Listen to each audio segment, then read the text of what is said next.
अस्सलाम वालेकुम नाज़रीन, हम मौजूद हैं आज यूथ लीडर जेके अपनी पार्टी सलमान भट्ट साहब के साथ। शुरुआत करते सवालों से पहले तो बहुत बहुत शुक्रिया कश्मीर क्राउन के साथ जुड़ने के लिए। अस्सलाम वालेकुम, थैंक यू वेरी मच।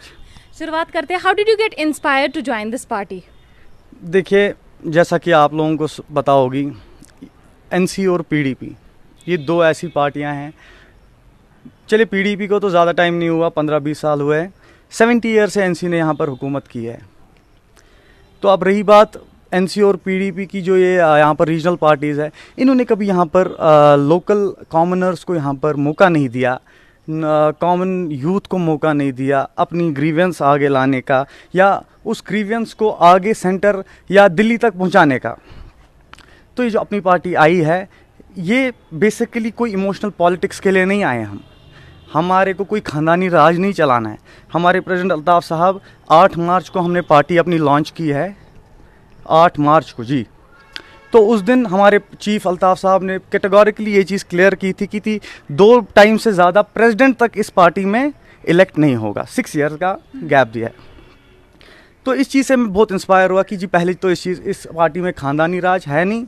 हर 6 साल के बाद पार्टी प्रेसिडेंट इलेक्ट होंगे, नए होंगे, और पुराना वाला तो फिर आ नहीं सकते। आप समझे, जैसे कि अल्ताफ़ साहब 6 साल तक अगर पार्टी प्रेसिडेंट रहेंगे तो 6 साल के बाद किसी और को स्टेप इन करना है और अल्ताफ़ साहब को पार्टी प्रेसिडेंट से स्टेप आउट करना पड़ेगा। ये बहुत ही अच्छा पॉइंट अल्ताफ़ साहब ने रखा है, जिससे ख़ानदानी राज पहले ही कश्मीर में एक नई चेंज देखने को मिल रहा है। नहीं तो यहाँ पर हम आदी हो गए थे इमोशनल पॉलिटिक्स के, फ़ारूक साहब के, उमर साहब के, महबूबा मुफ्ती जी के, उनके ख्वाब देखते देखते हमारे खुद के ख्वाब उजड़ गए जी। तो ये चीज़ ने मेरे को बहुत इंस्पायर किया अल्ताफ़ साहब से। और ये कोई छोटी बात नहीं है, एनसी और पीडीपी जैसी पार्टियों को कश्मीर में कंपटीशन देना ये कोई छोटी सी बात नहीं। बहुत सारे लोगों ने ट्राई भी किया, लेकिन किसी को 3-4 से ज़्यादा लीडर, एमएलएज या एमएलसीज नहीं मिल पाए। ये पहली पार्टी आप देखेंगे 70 सालों में जिसने इन दो पार्टियों को ऐसा टफ कंपटीशन दिया है, और 20 से अबव हमारे एमएलए एमएलसी कैंडिडेट्स हैं। तो I think it's a strong party, और बहुत सारा हम एक कंपटीशन मतलब दे रहे हैं इनको। तो इनके लिए एक कंपटीशन की बात है। इस चीज़ ने मेरे को बहुत इंस्पायर किया इन चीज़ों से।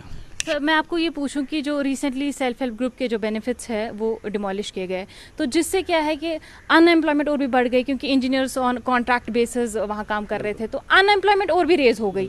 आप रिसेंटली ये भी देखेंगे JKSSB के 8,500 पोस्ट्स थे, जिसपे 3 लाख से ज़्यादा यूथ ने अप्लाई किया। अनएम्प्लॉयमेंट को किस नज़रिए से देखते हैं आप?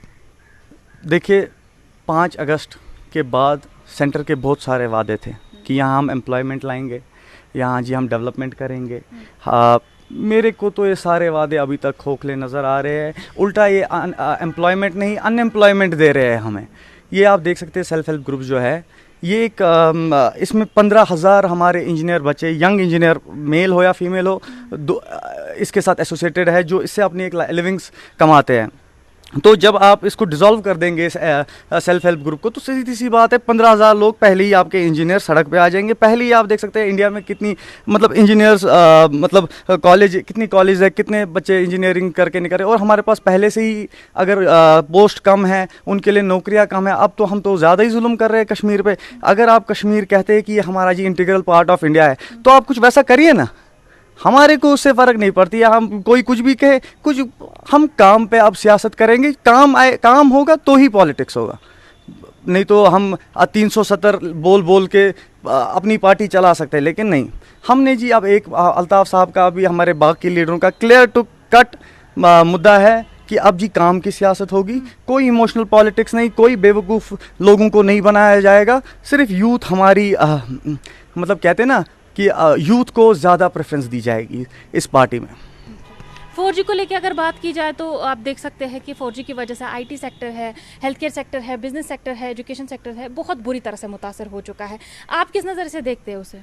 देखिए, 4G जो है ये एक बहुत बड़ा इशू है। 4G आज की डेट में बहुत इंपॉर्टेंट चीज़ है एक इंसान के लिए, खासकर कश्मीर में जो अभी ये कश्मीर में क्या पूरी दुनिया में जो ये पैंडेमिक चल रहा है। मैं आप छोड़िए बिजनेस वाइज 4G को अगर हम मतलब जोड़े तो है, नुकसान तो है, लेकिन पहले अभी हमें लाइफ का देखना है, ज़िंदगी का देखना है। अभी जो है पैंडेमिक चल रहा है, 4G इस टाइम पे बहुत इंपॉर्टेंट था, ताकि छोटे से छोटा बच्चा भी अपने फ़ोन पे नेट से देख सके। हाँ, पढ़ाई कर सके। छोड़िए एजुकेशन तो है ही है, वो तो है ही है। अभी देखे एजुकेशन, लेकिन पहली चीज़ है उसको 4G से वो नेट पे देख सकता है कोरोना वायरस के, कोविड के गाइडलाइंस क्या है। ऐसे पहले हमारे को जब गाइडलाइंस आती है पहले तो 1 घंटा लग जाता है उसको डाउनलोड होने में।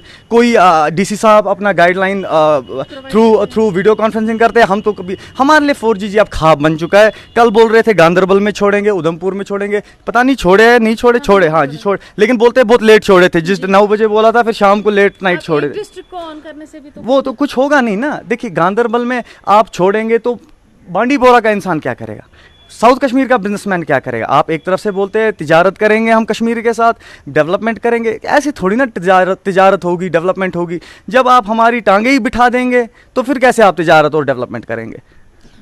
नेक्स्ट मैं आपसे ये पूछना चाहती हूँ, यहाँ लैक ऑफ इंफ्रास्ट्रक्चर है, जैसे कि हॉस्पिटल्स का इंफ्रास्ट्रक्चर देखिए, उसके बाद स्कूल्स की कमी है, colleges non professional professional colleges की कमी है, जिस वजह से बच्चों को, जो यूथ को है, बाहर आउटर स्टेट्स में जाना पड़ता है एजुकेशन के लिए।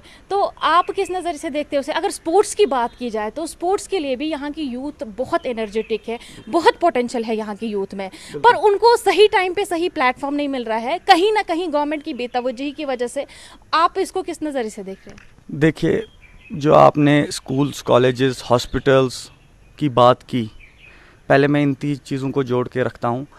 ये जो 3 चीज़ें हैं ये लाइफ में बहुत इंपॉर्टेंट है, ये एक स्टेट या कंट्री में बहुत ही इंपॉर्टेंट रोल प्ले करते हैं, क्योंकि स्कूल से मतलब एक इंसान सब कुछ सीखता है, फिर कॉलेज में जाता है। और रही बात हॉस्पिटल्स की, जब इंसान बीमार होगा या उसकी मेडिकल कुछ प्रॉब्लम होगी तो वो फिर सीधे हॉस्पिटल, यहाँ हमारे पास कुछ है नहीं। अगर है भी कुछ, इन्हीं के बाप दादा के नाम पे है। 1-2 है मिनिमम, मेरे को लगता है मुश्किल से 1-2 हॉस्पिटल, 1-2 स्कूल कॉलेज है, वो भी इन्हीं के नाम पे है। चले नाम से हमारे को उससे कोई गर्ज नहीं, रख ले, लेकिन 70 साल 70 ईयर्स कोई छोटा टाइम पीरियड नहीं होता है, जिसमें एनसी अकेली 2002 में पहला इलेक्शन पीडीपी ने लड़ा है। मुफ्ती साहब ने पहला इलेक्शन 2002 में लड़ा है। तो मतलब हो गया 47 से 2002 तक यहाँ पर एनसी को कोई कंपटीशन नहीं था, कोई अपोजिशन पार्टी नहीं थी, तो उनकी सारी बिलें क्लियर हो सकती थी, उनके सारे काम निकल सकते। लेकिन नहीं, वो बिजी थे अपनी खानदानी पॉलिसी करने में, अपनी खानदानी राज चलाने में। उनको फ़र्क नहीं पड़ती थी कश्मीर के आवाम क्या चाहती है, कश्मीर के लोग क्या चाहते हैं। वो सिर्फ और सिर्फ लंदन और इटली के चक्कर मारने में बिजी थे। कश्मीर का यहाँ हम कहते हैं, ये लोग कहते हैं कश्मीर जी सबसे ब्यूटीफुल जगह है, तो बनाइए ना, गॉड गिफ्टेड तो है, लेकिन आप उसको फिर आगे, मतलब अगर हमारे पास कोई चीज़ है हम थोड़ी ना उसको वहीं छोड़, उसको हम कोशिश करेंगे आगे बढ़, बिल्कुल और एडवांस करने की। अगर हमारे पास अभी 3 लाख टूरिस्ट साला आते हैं, हम कोशिश करेंगे 5 लाख आए हमारे, उससे क्या होगा, हमारे ही लोगों तक पैसा घूमेगा। हर टूरिज्म एक ऐसी चीज़, देखिए टूरिज्म आपने मैं टूरिज्म के रिलेटेड एक बात बोलना चाहूँगा। टूरिज्म एक बहुत बड़ी इंडस्ट्री है, लेकिन उससे बड़ी इंडस्ट्री है हैंडीक्राफ्ट की, वो किसी को याद नहीं है। हैंडीक्राफ्ट के बाद सबसे बड़ी इंडस्ट्री है एग्रीकल्चर की, वो किसी को याद नहीं है। हमारा केसर आज ख़त्म होने के कगार पे है, सैफरन, उसके बारे में कोई बात नहीं कर रहा है। अब ईरानी सैफरन आपको 20,000 रुपया सस्ता मिल रहा है, उसका मतलब ये तो नहीं है ना कि आप अपनी खेती को ख़राब कर दे। उसके साथ हज़ारों लाखों फार्मर्स जुड़े हैं सैफरन फार्म। वो तो कहते हैं, अच्छा अब वो कहते हैं जी अगर आपको केसर रिवाइव नहीं करना है, हमें अपनी ज़मीनों पे परमिशन दीजिए, हम अपने लिए मकान ही बनाएंगे या कुछ और। वो भी नहीं, एग्रीकल्चर लैंड के नाम पर उनकी ज़मीनें भी बंद है, ना कोई सब्सिडी है, ना कोई इरीगेशन का हिसाब किताब है, कुछ नहीं है। कश्मीर में इन्होंने सिर्फ इमोशनल पॉलिटिक्स की है, 370 ऑटोनॉमी प्लेबिसाइड, ये वो, बाकी यहाँ के ग्रीवेंसेस किसी ने सॉल्व नहीं किए हैं। अब जो हमारी पार्टी आई है, जिसका नाम अपनी पार्टी है, हम कोई इमोशनल पॉलिटिक्स नहीं करेंगे, सिर्फ और सिर्फ लोगों के काम पे। मलिक साहब आए, उसके बाद उसके बाद जीसी मुर्मू आए, उसके बाद अब मनोज सिन्हा, तो क्या लगता है आपको? देखिए एलजी गवर्नमेंट जो है, ये पहले हमारी अपनी हुकूमत अगर फॉर एग्जांपल एनसी की ही बनती थी, पीडीपी की, तो हमारे अपने लीडर्स होते थे, कश्मीर का ही होता था, साउथ कश्मीर का ही होता, जम्मू का होता था, तो उसको पता होती थी कौन सा काम कैसे करना है। तो ये अभी गवर्नर गवर्नर साहब भेज रहे, ठीक है भेजे आप, लेकिन रातों जब साला भर मुर्मू साहब को हो गए, उन्होंने समझ लिया कि कौन सा काम कैसे करना है। अब जब काम करने का टाइम आया तब क्यों उनका 12 घंटे के अंदर अंदर उनको वापस भेज दिया। कोई मीडिया उनके साथ उनके साथ इंटरेक्शन नहीं करने दी, कुछ नहीं करने। 24 घंटे के अंदर अंदर नया गवर्नर साहब ले आए मनोज सिन्हा जी को। अब उनको भी साल लग जाएगा समझने में, फिर साल के बाद ये लोग इलेक्शन करवाएंगे तो कश्मीरी उधर ही के उधर ही। ये देखिए, रही बात डेवलपमेंट की, एलजी गवर्नमेंट जो है ये थोड़ी सी अभी लोगों के और अपने बीच में वो गैप फिल नहीं कर पाई है। बिल्कुल बिल्कुल। पीपी का ही है, ग्राउंड पे कनेक्टेड है। एलजी गवर्नमेंट अभी ग्राउंड पे कनेक्टेड नहीं है। आप एलजी साहब के ट्विटर अकाउंट पे ही देख लीजिए, मैं खुद उनको परसों से फॉलो कर रहा हूँ, जब से मैंने सुना उनका एक भी ट्वीट मेरे को समझ नहीं आता है, क्योंकि वो हिंदी में लिखते हैं।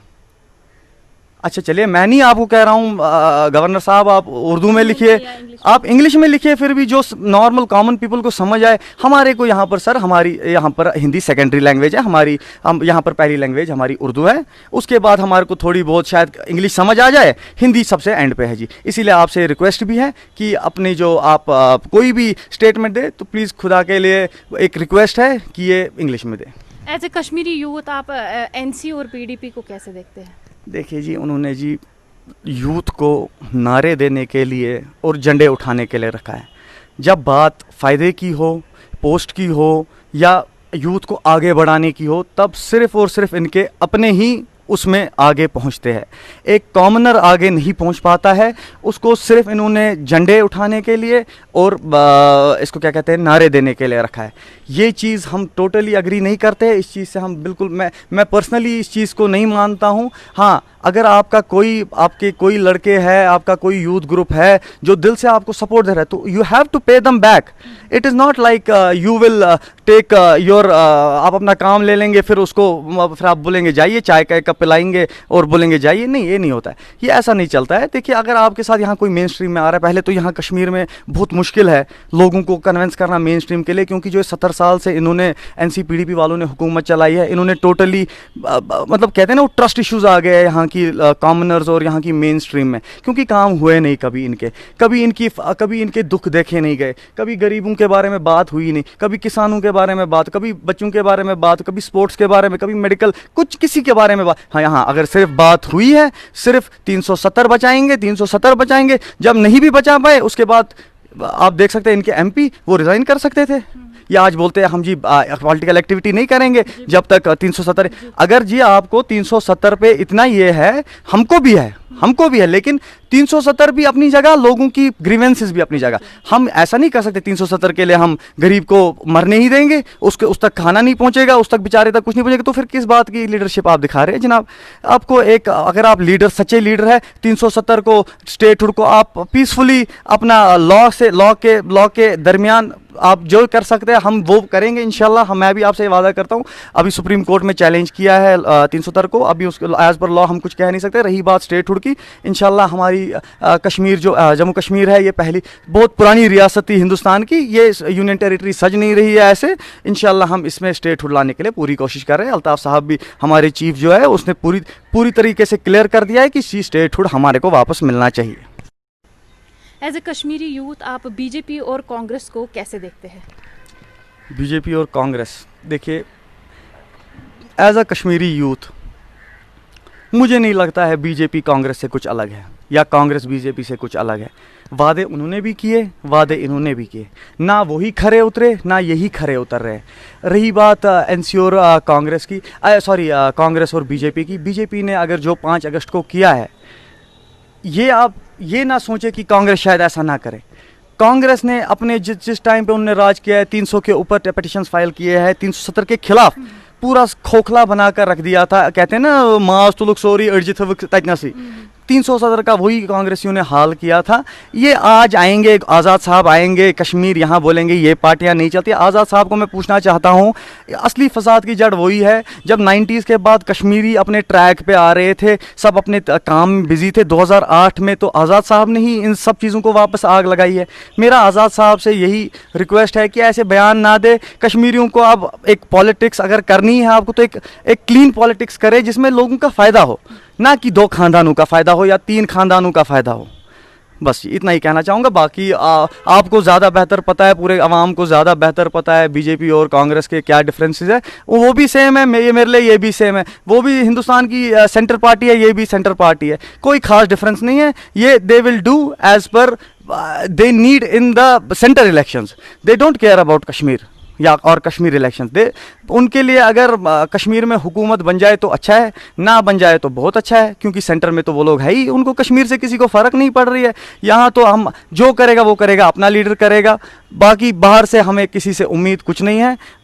हम इसीलिए मैं खुद इस पार्ट का चेंज बनना चाहा, मेरा नहीं तो मेरा कोई पुराना बैकग्राउंड पॉलिटिकल, मेरे बाप दादा कोई सियासत के साथ कोई टच नहीं है हमारा। एक बिज़नेस फैमिली से हूँ, बिज़नेस छोड़ के आया हूँ सियासत करने। सियासत क्या करने आया हूँ? लोगों तक फ़ायदा पहुँचाने आया हूँ। और यहाँ पर वो कहते हैं ना, एक चेंज लाना, एक चेंज लेने आया हूँ कि जी हमने जी इन 30 साल में 90 से 2020 तक कश्मीरियों ने जोश से काम लिया है। इस जोश में हमारे ही बच्चे मरे, हमारे ही जम्मू कश्मीर के पुलिस के कश्मीरी भाई मरे, हमारे ही घर जले, हमारे ही पत्थरबाज भाई कुछ शहीद हुए या मरे, और कुछ बाहर के जेलों में बंद भी है। तो इससे नुकसान किसका हुआ, हमें ये देखना चाहिए। अब अगर हमने 30 साल जोश में काम लिया है, मेरा अपने भाइयों से, पूरी आवाम से यही एक रिक्वेस्ट है, 30 साल हमने इस चीज़ में ट्राई किया, कुछ नहीं निकला, खून खराबे से कुछ नहीं हुआ। अब 10 ही साल अगर हम होश से काम लें, अपनी इकॉनमी पे देखें, अपनी बच्चों की एजुकेशन पे देखें, अपने हॉस्पिटल सेक्टर को देखें, तो मुझे लगता है वो चीज़ें ज़्यादा फ़ायदा दे सकती है, ना कि ये मारदाड़। बहुत बहुत शुक्रिया ये रिपोर्ट पहुंचाने के लिए। मैं श्रीनगर से कश्मीर क्राउन की तरफ से फ़ाज़ा ज़ैनब।